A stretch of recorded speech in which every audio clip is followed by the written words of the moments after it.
sung ate dầu vẫn tôi tê ít lắm khen na dầu lệ dồn khom về ni năm nắng tân tô tân băng kim na y hi thấy ra tình xem khom lệ y dâu gầm lệ ba lu nín thăng đi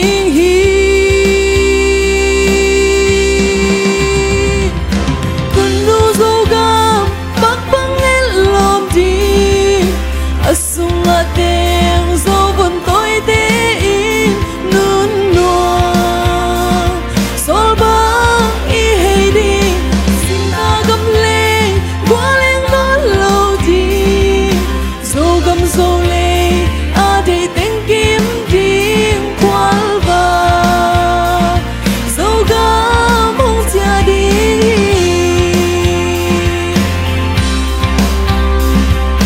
inama xuân dâu mi tê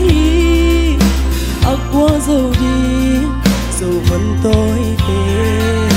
xin đăng gầm lệ a so bằng y hay giống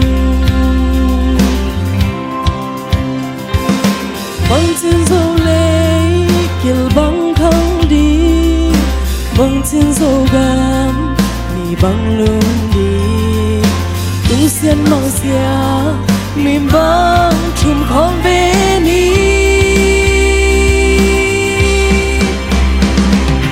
kun nu dâu gam bắc băng en lom đi sung a tiếng dâu vẫn tôi té in nun nua sol băng y hay đi xin ta gầm lên qua lên nó lâu đi dâu gầm dâu lệ a để tiếng kim đi qual va dâu gầm mong chia đi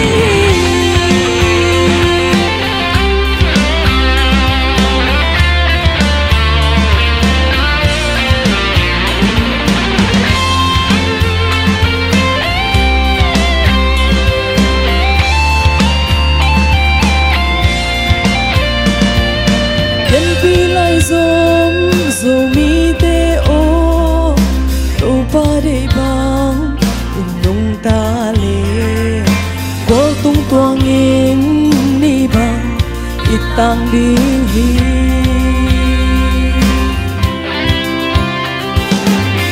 chẳng na lệ nộp sắc na in ít dâu gầm lệ hồng lụa đi ngà yên na dâu gam khả nan gầm hồng xuống đi kun nu dâu gam bắc băng en lom đi sung a tiếng dâu vẫn tôi té in nun nua sol băng y hay đi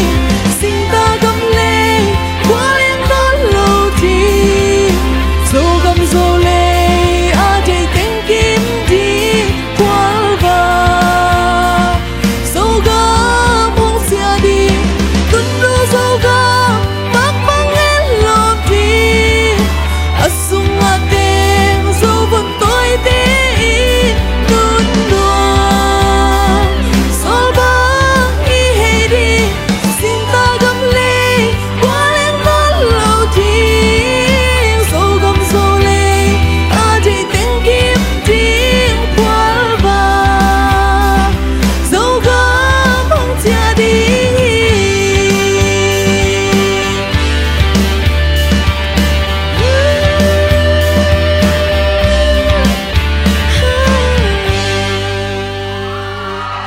Lung na me